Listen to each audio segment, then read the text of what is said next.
Sir బాలకోట గారు నమస్కారం sir. నమస్తే ఆదిత్య గారు. సార్ మనం చూసాం మొన్నటి వరకు విజయవాడలో విస్తృతమైన వరదలొచ్చేసాయి. మొత్తం విజయవాడ మొత్తం కూడా మునిగిపోయింది సార్.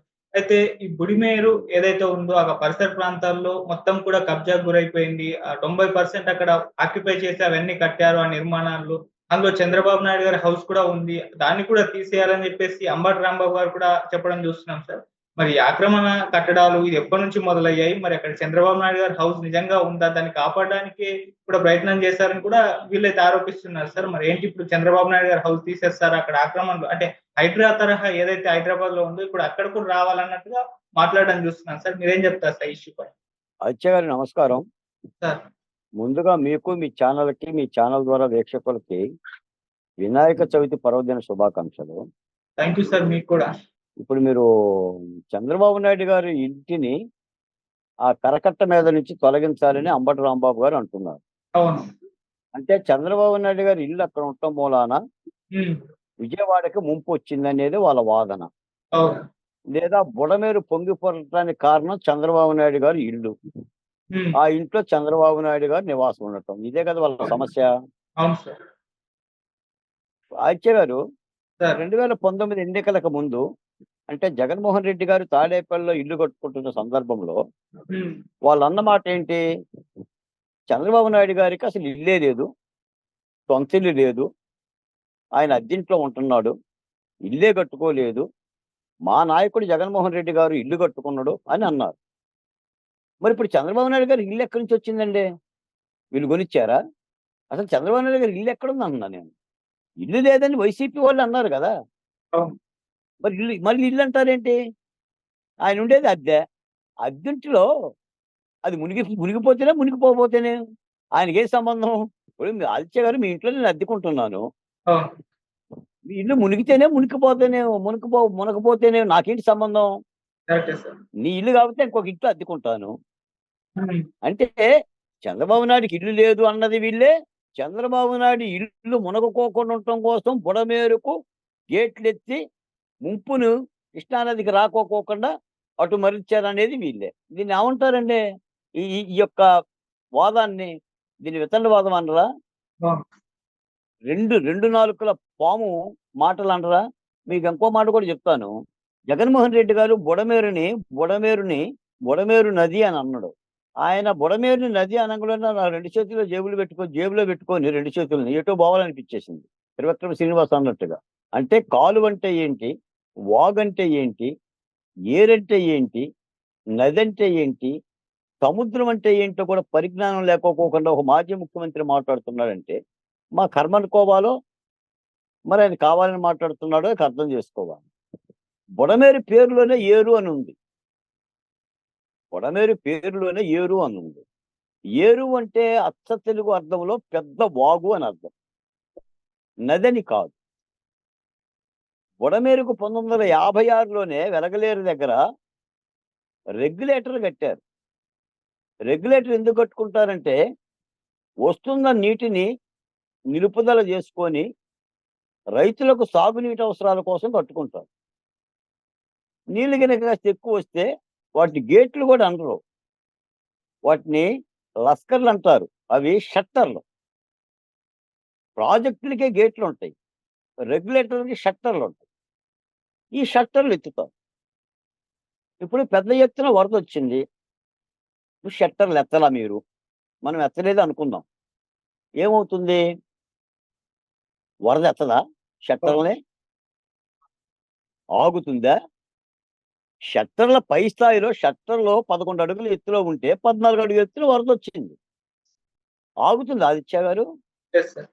తర్వాత బుడమేరుకు 3 చోట్ల గండి పడింది. అవును. ఈ రెగ్యులేటర్‌కి దిగువలోనే 3 చోట్ల గండి పడింది. హ్మ్. ఏం ఆగుద్ది ఇక నీకు వరద?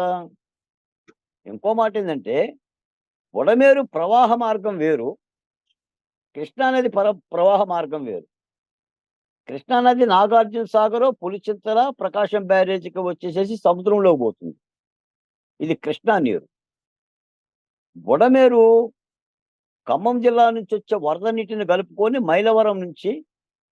మైలవరము, జీకొండూరు, వెలగలేరు, విజయవాడ సింగినగరు, తర్వాత గన్నవరము, గుడివాడ, నందివాడ మీదుగా కొల్లేరులో కలుస్తుంది. దాని మార్గం అది. అవును. అసలు ఆ నీళ్లు ఈ నీళ్ళలో కలపమంటాడు. కృష్ణానదికి అవతల పక్కన చంద్రబాబు నాయుడు గారు ఉంటుంటే, అవతల పక్కన బుడమేరు ఉంటుంటే, అంటే ఇది ఆడలేక మధ్యలో ఓడండి. అంటే ప్రజల్ని మభ్యపెట్టాలి. ఇప్పుడు చంద్రబాబు నాయుడు గారు ప్రజల్లోకి చొచ్చుకుపోయి, ఆయన నడుచుకుంటూ, తడుచుకుంటూ, పడవల మీదెక్కి, జేసీబీల మీదెక్కి, ప్రజలు తిట్టినా, నచ్చజెపుతూ, వాళ్ళ బాధలను అర్థం చేసుకుంటూ సహాయక కార్యక్రమాలు చేస్తుంటే, ఏదో దేవతల దగ్గరికి యజ్ఞం చేస్తుంటే, మారీచుకులు, రాక్షసులు మాంసం ముక్కలేసినట్టుగా, ఎముకలేసినట్టుగా యజ్ఞాన్ని విచ్ఛిన్నం చేయటానికి ఓ 4 రాళ్ళెయ్యాలి. అవును. కాబట్టి ఆయన బుడమేరుని నది అంటాడు. ఆ నదిని ఇటు మలిచారంటారు. ఇంకో మాట కూడా నీకు చెప్తా మీ సందర్భంగా. సరే. సరే మన వీక్షకులన్నా అర్థం కావాలి. హ్మ్. ఇప్పుడు ఆదిత్య గారు రైల్వే ట్రాక్ ఉంటుంది కదా! అవును. రైల్వే ట్రాక్ దగ్గర గ్యాంగ్ మ్యాన్‌లు పనిచేస్తారు. ప్రతి గ్యాంగ్ మ్యాన్‌ని కూడా 1 కిలోమీటర్, 2 కిలోమీటర్ల పరిధిలోనే వాళ్ళెప్పుడు కూడా ఆ పట్టాల యొక్క స్థితిని చూస్తూ ఉంటుంటారు. ట్రైన్ వచ్చేటప్పుడు, ట్రైన్ వెళ్ళిన తర్వాత కూడా నిత్యం అదే పని వాళ్ళకి. ఓకే. అంటే పట్టాల పటుత్వం ఉందా? అక్కడ ఏమన్నా ఇబ్బందుందా? ఎవరన్నా పట్టాల మీద ఏమన్నా పెట్టారా? ఇవన్నీ కూడా పర్యవేక్షిస్తుంటారు. అలాగనే ప్రతి మేజరు కాలువకి, బుడమేరుకు కాలువ కూడా లస్కర్లుంటారు. ప్రతి 2 కిలోమీటర్లకి 3 కిలోమీటర్లు. వీళ్ళందరూ కూడా ఆ కాలువలో తూటుకారులు ఎలా పెరిగినియి? కాలువకు గండ్లు పడే పరిస్థితి ఉందా? భవిష్యత్తులో ఏమన్నా నీళ్లొస్తే ఆ నీరు పోతుందా లేదనేది నిత్యం పనిచేస్తారు. గత 5 ఏళ్ళు ఈ బుడమేరు గురించిన ఆలోచన వైసీపీ పార్టీ చేయలేదండి. నాకు తెలిసి ఇన్ మై నాలెడ్జ్ నాకు తెలిసి ఈ బుడమేరు మేజర్ ఇరిగేషన్ సంబంధించిన అధికారులు కూడా ఏదో మేరకు ప్రపోజల్ పంపే ఉంటారు. అంటే తూటుకాడలు తొలగించటానికి, పలుచగా ఉన్న గళ్ళు బోర్చటానికి చేస్తే హ్మ్. వీళ్ళు ఏమి రూపాయి ఖర్చు పెట్టలా ఆ స్థితికి పోలా. కాబట్టే బుడమేరుకు ఈ మాత్రం 3 గళ్ళు పడినియి. తూటుకాడలు కూడా పెద్ద ఎత్తున వృక్షాల్లాగా పెరిగి వరద నీటిని పోనివ్వకుండా చేసింది. తర్వాత మీరన్నట్టుగా ఆక్రమణలు కూడా. అది బుడమేరు కాలువ దగ్గర నుంచి మొత్తం కొల్లేరు వరకు ఆక్రమణలు కూడా. ఏ చర్యలు తీసుకోకపోవటం మూలానే ఈ ముంపొచ్చిందంట. నేనేమంటుంటే అసల విజయవాడ ముంపు, బుడమేరు ముంపు పాపమంతా కూడా వైసీపీదేనండి. ఒక్క మాటలో చెప్తున్నాను. గత 5 ఏళ్లుగా ఎందుకు చేయలేదు ఇంత శ్రద్ధ గల అంబటి రాంబాబు గారు? ఆయనే కదా జలవనరుల శాఖ మంత్రి. హ్మ్. అంబా అని అరవటం తప్ప, అమ్మా, అంబా అని అరవటం లేదా అమ్మా అని అర్థం గంట లోపటం, అరగంట లోపటం తప్ప, ఆయన చేసిన ఘనకార్యం ఏముంది చెప్పండి? మీకు ఆయన ఏమన్నాడు మొన్న ప్రభుత్వం పోయిన తర్వాత? అసలు పోలవరం ప్రాజెక్ట్ ఏంటో నాకు అర్థం కాలేదన్నాడు ఆయన. అవును. ఆయన అన్న మాట నేననలా. అంటే క్యూసెక్కులంటే ఏంటి? ఘనపు సెంటీమీటర్లు అంటే ఏంటి? కాపర్ డ్యామ్ అంటే ఏంటి? గేట్లు పెట్టడం అంటే ఏంటి? అసలు నాకే అర్థం కాలేదు పోలవరం అన్నాను. మరి అర్థం గాని దద్దమ్మలకి మంత్రి పదవులు ఎలా ఇచ్చారండి? ఆయన మంత్రి పదవి ఇస్తే ఈ దద్దమ్మ ఎలా తీసుకున్నాడండి? ఇది ప్రజలను మోసం చేయటం కాదా? ఆంధ్ర రాష్ట్ర భవిష్యత్తుకు ఉరేయటం కాదా? నీకే పోలవరం అర్థం కాలేదు కదా! మరి అర్థం కానోడు పోలవరాన్ని ఎలా పూర్తి చేస్తావు నువ్వు? అవును. ఇంతకంటే దారుణం ఏమైనా ఉంటుందా? మళ్ళీ ఇప్పుడు బుడమేరు గురించి అంబటి రాంబాబు గారు మాట్లాడుతున్నారు. మాట్లాడి పవన్ కళ్యాణ్ గారు ముందు ఆ చంద్రబాబు నాయుడు గారి ఇంటిని కూల్చండి. మరి నువ్వెందుకు కూల్చను? ఏం పీకావు? ఏం పీకారండి? ఓ మంత్రి సత్యనారాయణ గారి ఇల్లు అది. మీరు పీకుతామన్నారు. ఆయన హైకోర్టుకెళ్ళాడు. హైకోర్టు స్టే ఇచ్చింది, ఆపుదల చేసింది. హైకోర్టుకు పోరా? మరి ఈ రోజున వైసీపీ నాయకుల్ని పోలీసులు అరెస్ట్ చేద్దామని చూస్తుంటే ఆ మంగళగిరి కార్యాలయం మీద దాడికో, తెలుగుదేశం పార్టీ చంద్రబాబు నాయుడు గారి ఇంటి మీద దాడికో ప్రయత్నిస్తుంటే జోగి రమేష్ గారు హైకోర్టుకు పోలేదా? దేవినేని అవినాష్ గారు హైకోర్టుకు పోలేదా? కొడాలి నాని గారు హైకోర్టుకు పోవట్లేదా? జగన్మోహన్ రెడ్డి గారు హైకోర్టుకు పోవట్లేదా? కోర్టుకు పోకుండా ఎలా ఉంటారు? కోర్టు పోవటంలో తప్పేంటి?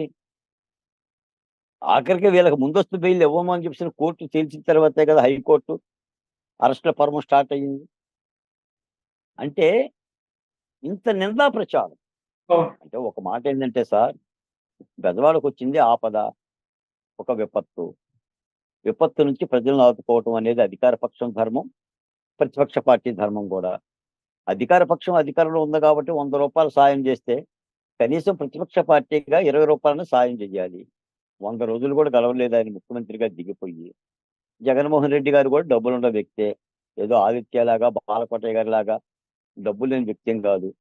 ఆయన బెబ్బె అనే విషయం బ్రహ్మానందం టైపులు ఎక్కడేమి పోకిరి సినిమాలు అడుక్కున్నట్టు అడుక్కోట్ల ఆలీలాగా.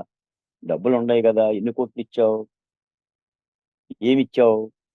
ఉప ముఖ్యమంత్రిగా ఉన్న పవన్ కళ్యాణ్ గారే దాదాపు 6 కోట్ల రూపాయలు రాష్ట్రానికి ఇచ్చాడు. పక్కన తెలంగాణకు ₹1 ఇచ్చాడు. మరి తెలంగాణలో కూడా వరదలు వచ్చినాయి. అక్కడ తెలుగు బిడ్డలాగా ఉంది. జగన్మోహన్ రెడ్డి గారు తెలంగాణకి ఎంత ఇచ్చాడు, ఆంధ్రప్రదేశ్కి ఎంత ఇచ్చాడు? ₹1 ఇస్తానని మాట మాట్లాడావు. ఆ ₹1 ఎలా ఇవ్వాలో చర్చలు జరుపుతాను అన్నావు. లండన్ వెళ్ళే ప్రయత్నం చేస్తున్నావు. దీన్ని ఎలా అర్థం చేసుకోవాలి?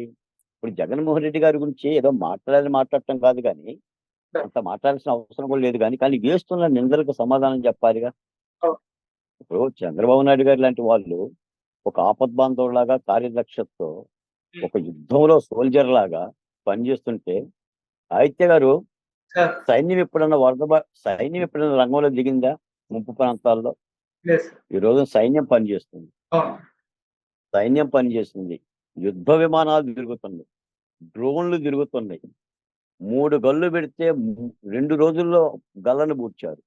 మంత్రులు వర్షాలు దడుస్తున్నారు, వర్షాల్లో భోజనాలు చేస్తున్నారు. ముఖ్యమంత్రి వర్షంలో దడుస్తున్నాడు, మోకాల లోతు నేలల్లో తిరుగుతున్నాడు, ధైర్యం చెప్తున్నాడు.